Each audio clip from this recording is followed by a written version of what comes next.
Kulang sa pinag-aralan o sobra na sa edad. Kung akala mong wala ka ng trabahong makukuha, nadiskubre naming may pag-asa pa pala para ikaw ay kumita.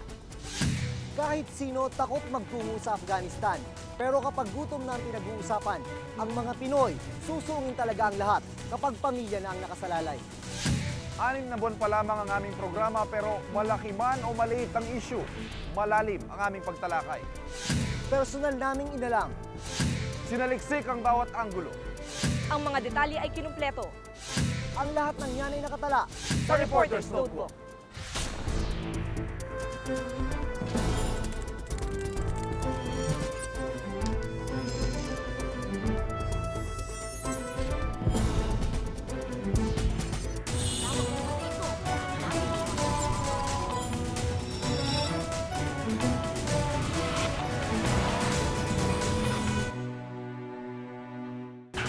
Sa pamamagitan ng reporters ng GMA News, binibigyang boses ang mga taong nasa likod ng mga balita. Ito yung tutukan.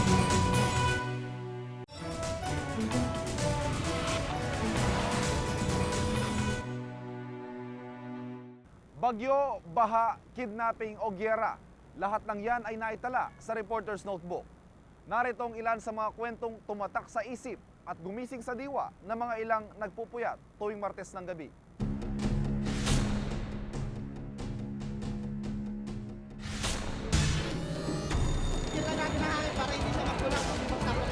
Po sa mga bigayan ng mga gift certificates. Hinimatay ito habang aming kinakapanayam. Reporter's Notebook. Isa sa pinakabago sa hanay ng mga pinagkakatiwalaang palabas ng GMA Public Affairs. Sa pamamagitan ng reporters ng GMA News, binibigyang boses ang mga taong nasa likod ng mga balita. Ito na yung putukan. Matapang at tapat naming inilalahad ang mga bawat balita at istorya. Sa 6 na buwan na kami inyong sinuportahan at pinagkatiwalaan. Tinalakay namin ang ilang kwento na sumasalamin sa ating lipunan.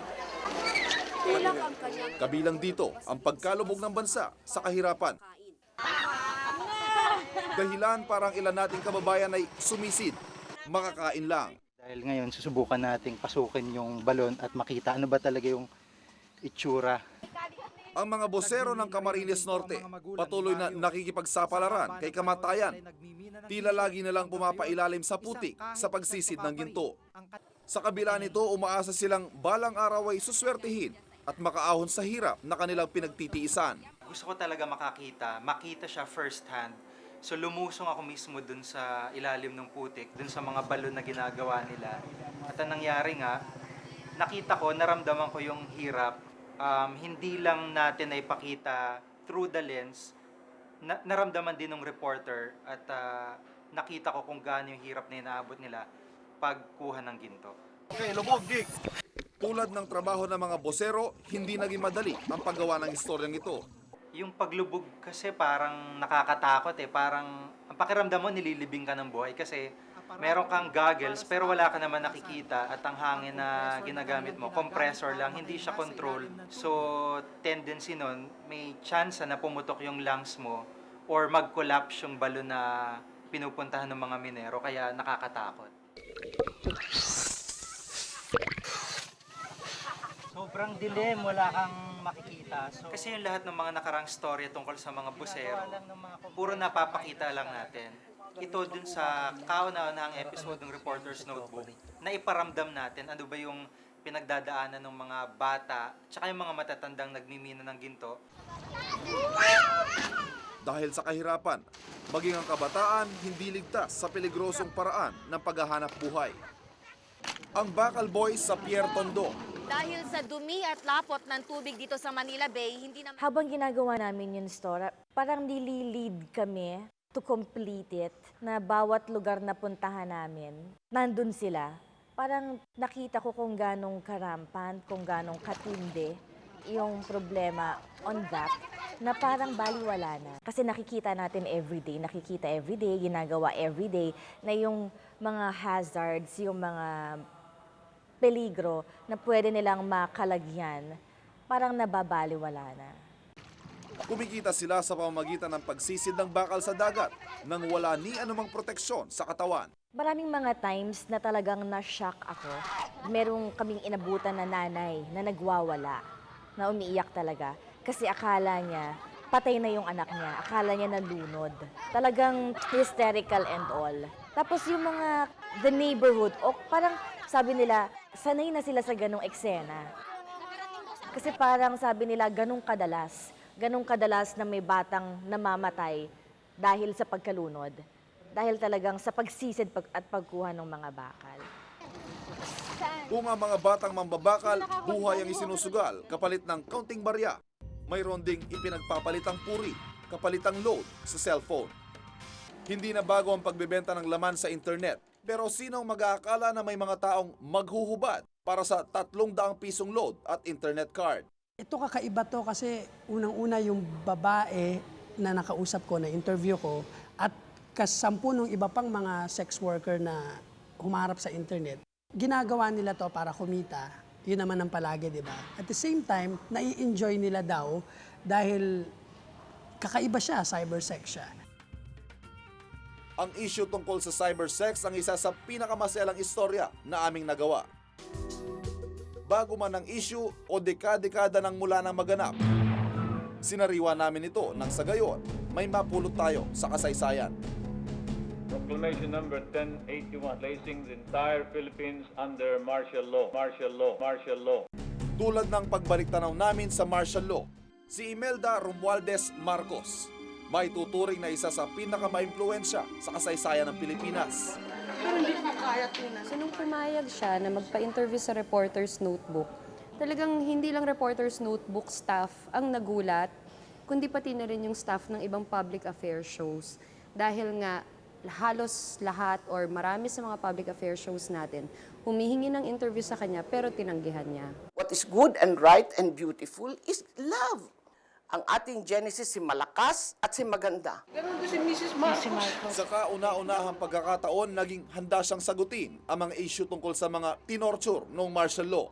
Conscious ako na dapat hindi naman nakaka-off or hindi nakakabastos yung question, yung matter of fact lang na pagtatanong. So nung ongoing na yung interview, maraming mga kwento si Mrs. Marcos na minsan lumilihis dun sa issue.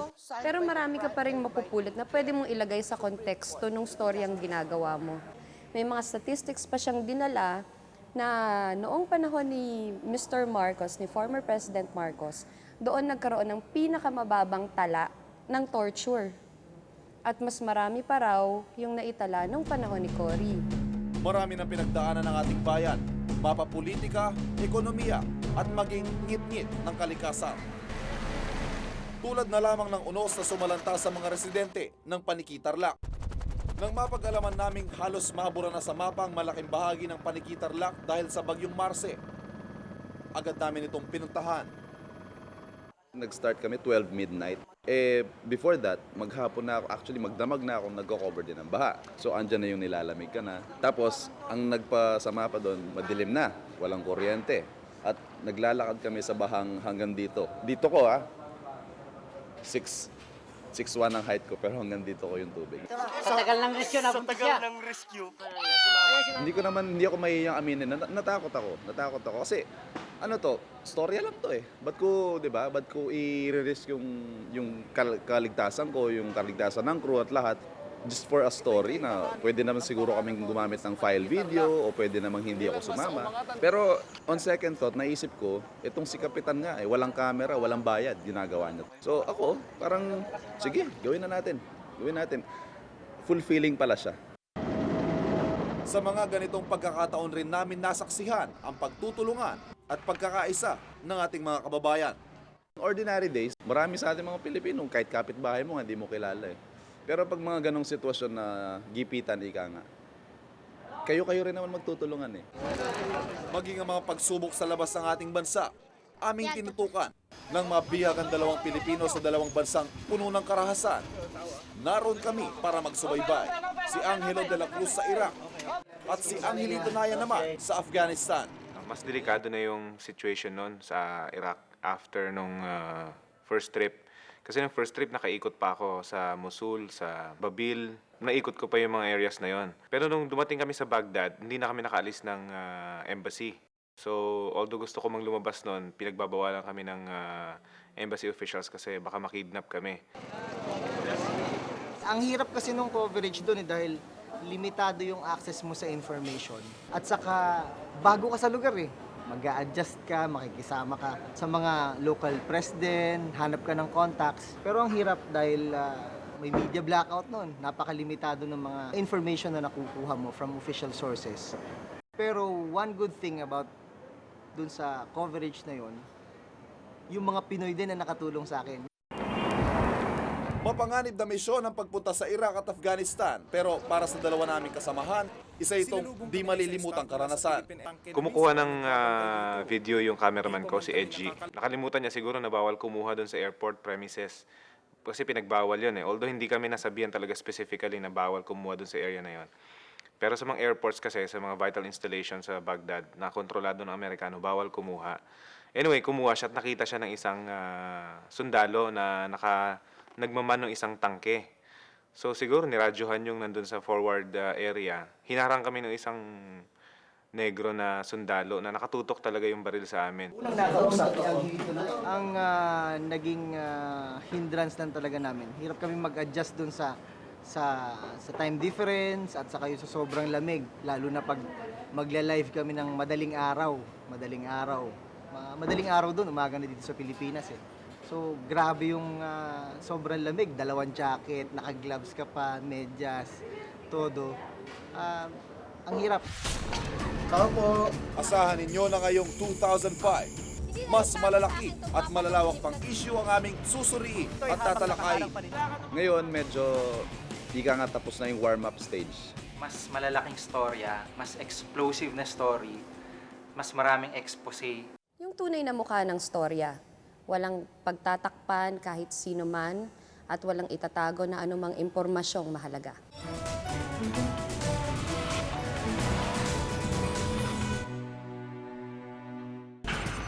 Mahigit 300 OFW ang nagtatrabaho rito at inaasahan daw na lolobo pa ang bilang dahil sa mga nangangarap ng konting kaginhawahan.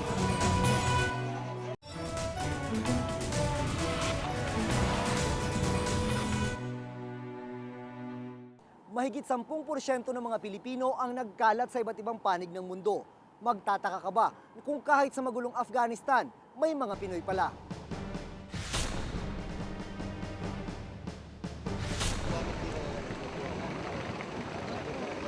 Nang mapadpad ako sa Afghanistan para i-cover ang pagkakakidnap kay Angelito Nayan, laking gulat ko nang madiskubre kong marami pala tayong kababayan na naghahanap buhay rito sa kabila ng mapanganib na kondisyon. Halos iisa lang ang sinasabi nilang dahilan sa pagtatrabaho rito. Malaki raw kasi ang sweldo. Si Led Tagiyam, General Manager ng isang American restaurant sa Kabul. 3 taon na siyang naghahanap buhay rito. $11,000 o 600,000 pesos ang kanyang buwan ng sweldo. Dahil delikado raw kasi sa Afghanistan, dinoble ng kumpanya ang sahod niya. Dati siyang nagtatrabaho sa Dubai. Dahil sa laki ng sweldo, kung kaya naakit siyang magtrabaho sa Afghanistan. Gustong-gusto rin daw niya ang tratong natatanggap nila mula sa mga Afghans. You know, Afghanistan, when they saw us outside, they respect us. Oh, they know us by name. Mahirapan. Ha? Mahirapan. Si Lawrence, isang waiter pero ang suot na rilos, mamahalin. Nakatag. Ito yung latest ng tag. Ito ang tirahan ng mga Pinoy na tauhan nila sa restaurant. Container van na ginawang bahay. Maliit man at siksikan ang kanilang tulugan, kumpleto naman daw ito sa gamit. May aircon, TV, radyo at sariling palikuran. Yan, laundry area namin. Si Edmond Diaz, isang bartender, 5 buwan na sa Afghanistan. Hindi niya alintana ang panganib dahil malaki raw ang kita niya rito. $1,000 kada buwan. Ang pinakakakatakot yun, may missile na lumipad. May sumasabog na sa tabi-tabi, mga bomba. Mahigit 300 OFW ang nagtatrabaho rito at inaasahan daw na lolobo pa ang bilang dahil sa mga nangangarap ng konting kaginhawahan sa lugar na kakambal na yata ang kaguluhan. Pati sa palasyo ng hari ng Afghanistan, may nagtatrabaho ring Pinoy. Siya si Belly Tesoro, 7 taon ng private nurse ni King Muhammad Zahir Shah, isa sa pinakamakapangyarihang pinuno ng Afghanistan. Hindi basta-basta si Belly. May security escort pa siya kapag lumalabas. Sa tulong niya, nakapasok kami sa palasyo, isa sa pinakagwardyadong lugar sa buong Afghanistan. Lahat sila, not only the king. All members of the family, they treat me as a member of the family already. The Arabia. Son of the king. Son of the youngest son of the king. At mas napabilib kami kay Belly nang makausap namin ang isa sa mga anak ng hari, si Prince Mirwais Zahir. You know, I have a great affection and respect for her, and we love her like a sister because she's the most honest person, and she also is a person who really, is a believer. She really is a good Catholic. Ganito ang kadalasang eksena kapag nagkikita-kita ang mga Pinoy dito. May inuman at sayawan. Ilang taon matapos mapatalsik ang Taliban, maluwag na ang bentahan ng alak. Ito ang pinagjaring Kabul style!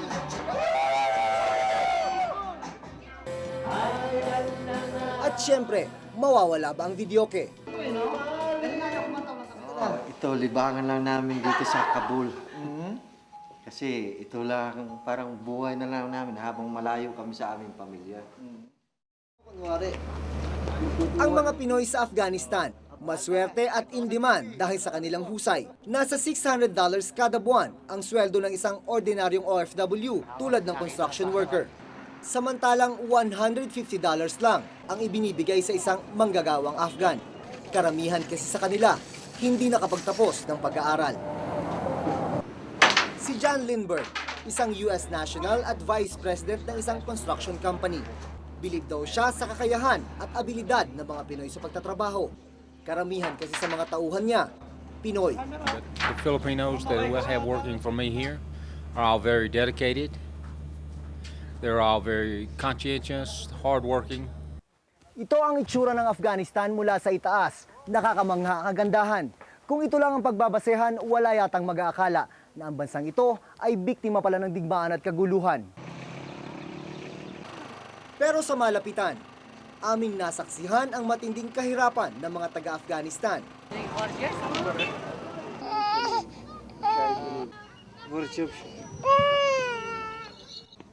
Malaking pinag-iba sa sitwasyon ng mga OFW.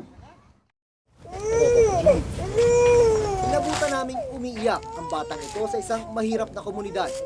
Palalim na kasi ang gabi noon, pero wala pa rin silang makain. Hindi kasi sinuwerte ang kanyang tatay sa maghapong paghahanap ng pagkakakitaan.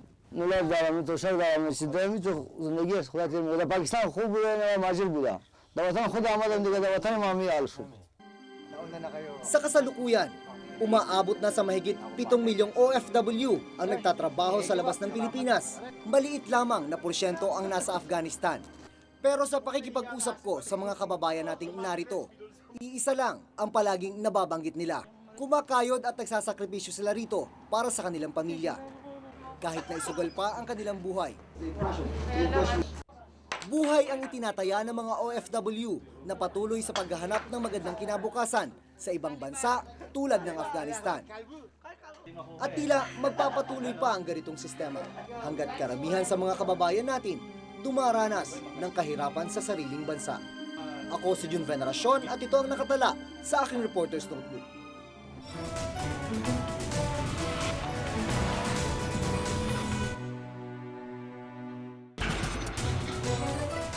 Ngayon ang hinahanap ngayon ng mga kumpanya, mga tapos. Yung mga tapos na, ako grade 6 pa.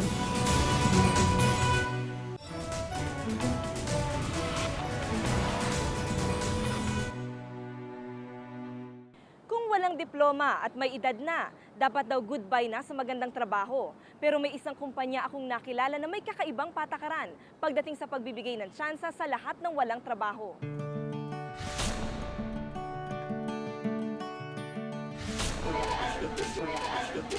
Si Michael, 19 years old. hindi nakapagtapos ng kolehiyo. Dahil matanda na ang mga magulang, inaasahan daw siya ng kanyang pamilya sa Bicol. Kaya malaking bagay para sa kanya ang makahanap sana ng trabaho. Wala na pong mga trabahong magulang ko. Tsaka silang dalawang mag-asawa po, wala na.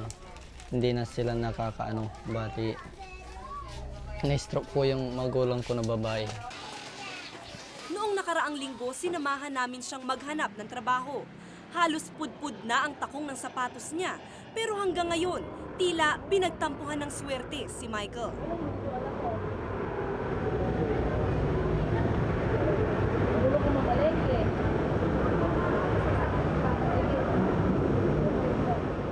Nabigo siyang makahanap ng trabaho.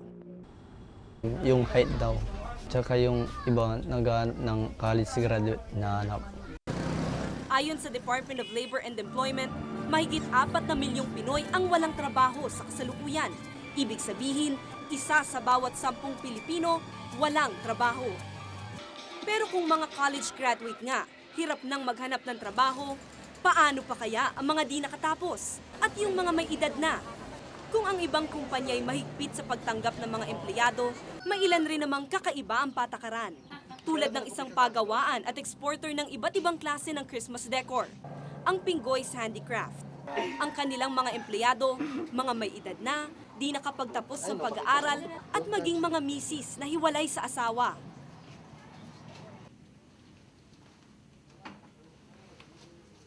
Simple pero elegante. Mga produktong ine-export sa ibang bansa. Ika nga, world class. Pero sino mag-aakala na manggagawang lumikha nito? Mga taong minsay pinagkaitan ng pagkakataon. Si Lydia, di niya tunay na pangalan. Hiwalay sa asawa dahil binubugbog nito. Ngayon, mag-isa niyang itinataguyod ang mga anak. Tagabalot siya ng mga produkto. Hirap maghanap ng trabaho, lalong-lalo ng katulad ko, may mga anak na kasi mostly sa kumpanya ayaw na nilang tumanggap yung mga may obligasyon na sa pamilya. Naging mahirap daw para kay Lydia na itawid ng mag-isa ang pamilya. Pero nang alukin siyang magtrabaho sa handicraft company, nabuhayan siya ng pag-asa. Sabi ko, pwede na po ba akong lumipat? O sige, after na makapunta na ako dito talaga, pina-start niya ako. Tapos sa ngayon, bukod sa akin, bukod sa salary niyang kompleto, tinutulungan pa rin niya yung pamilya ko. Tulad ni Lydia, nabuhayan din ng loob si Rachel, 18 anyos. High school lang ang natapos ni Rachel. Dahil hirap makakuha ng trabaho dito, namasukan siya bilang katulong sa Japan, 2 taon na ang nakalilipas. Doon daw niya sinapit ang katakot-takot na pagdurusa. Saktan ako nun kasi bakit siya mananadya, nakatulong lang ako. Kung pwede lang salita, di ba? Kasi doon din ako nasaktan na namamalo siya. Grabe naman yung amo. Yun, umalis ako. Dahil sa pisikal na pang-aabuso, napilitang iwan ni Rachel ang trabaho sa Japan. Ngayon, kontento na siya bilang bantay at tagabalot kasama ni Lydia. Si Manolo Virinia ang may-ari ng Pinggoy's Handicrafts. Naniniwala siyang hindi man mataas ang pinag-aralan ng isang tao, pwede pa rin itong maging kapaki-pakinabang sa trabaho. These people are really very serious. They really want to change their life. And my mom was so happy about that. Because it's not all profits in my company. Ang major reasons namin to me and my mom is to help. Mahigit 60 anyos na si Aling Merlinda. Dito sa maliit na silid sa Parañaque sila nangungupahan. Dating security guard daw ang asawa, pero ngayon, tambay na lang. Kaya napilitan si Aling Merlinda na maghanap ng trabaho para buhayin ang kanilang 7 anak. Pero dahil daw sa katandaan, wala na raw gustong tumanggap sa kanya. Ngayon ang hinahanap ngayon ng mga kumpanya, mga tapos. May mga tapos na, mga tinapos na pinag-aralan nila. Ako grade 6 lang. Bira na ngayon makahanap ng ganung trabaho na wala kang tinapos. Swerte na lang at napasok siya bilang pintor at tagalinis. Sa sweldo niyang umaabot sa 7,000 kada buwan, kahit paano ay nairaraos niya ang kanyang pamilya. Masaya ako dahil nakapagtrabaho ako. Iba kasi wala naman diyang mga pagtrabahoan. Kahit paano nakapagtrabaho na ako. Mayroong pinagkitaan. Milyong-milyong Pinoy ang hirap makahanap ngayon ng trabaho. Ang masakit pa rito, konti na nga ang trabaho, tumataas pa ang requirements. Hindi lang basta college graduate ang tinitingnan. mas pinipili rin iyong nagtapos sa mga tanyag na paaralan. Usually, ang hinihinging qualification niyan ay dapat meron kang degree sa isang kolehiyo na sasabihin pa niyan, preferably from this university ng mga mayayaman. At ang mga employer, pag nag-hire ng mga trabahador, ng mga empleyado, nagbibigay sila ng mataas na premium dun sa mga estudyante na graduate sa mga mamahaling paaralan. Dagdag pa rito ang karanasan sa trabaho. Umiiral pa rin sa ilan ang no experience, no hire policy at pati kasarian, tinitingnan. Kadalasan, ang na-hire ay yung lalaki. Dahil iniiwasan naman nila yung sa babae, kasi maraming mga pagkakataon na kailangan hindi pumasok nung babae. Halimbawa, yung kanyang menstruation period o kaya pag siya'y nagbuntis. Ang Federation of Philippine Industries, isang samahan ng mga multinational companies sa bansa, istrikto daw sila sa pagtanggap ng kanilang mga manggagawa. So, ang Philippines, ang labor cost natin is much higher than China on a per-day basis. No? So, we have to make up for it in terms of additional productivity. So, we really look for qualified applicants. Ayon sa Department of Labor and Employment, isang paglabag sa labor code ang pagdiskrimina o pagpipili ng mga kumpanya sa kanilang mga empleyado. Pero nakapagtatakang wala pa raw nakararating na ganitong uri ng reklamo sa kanila. I still want to hear that there is a company that has an express policy along those lines because that is violative of the labor code and we will run after them. Sina Lydia, Rachel at Merlinda, dating naging sawi at tila pinagkaitan ng pagkakataon. Ngunit ngayon, nabigyan ng panibagong pag-asa. Ako si Mitch Cruz at ito ang nakatala sa aking Reporter's Notebook.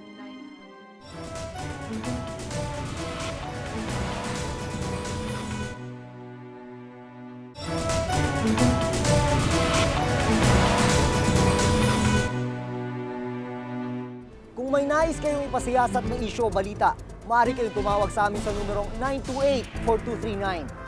Maaari rin kayo mag-email sa amin sa reportersnotebook@gmanetwork.com. Para sa malalimang pagtingin sa mga isyu at balita, samahan kaming muli sa susunod na Martes. Ako si Mitch Cruz. Ako si Ivan Mayrina. Ako si Jun Veneracion at ito ang Reporter's Notebook.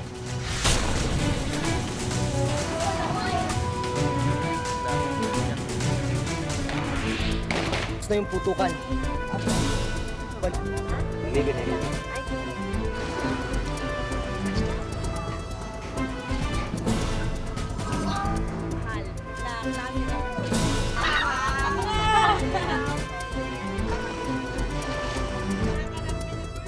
Ngayon, susubukan nating pasukin yung balon at makita ano ba talaga yung itsura. Tao po.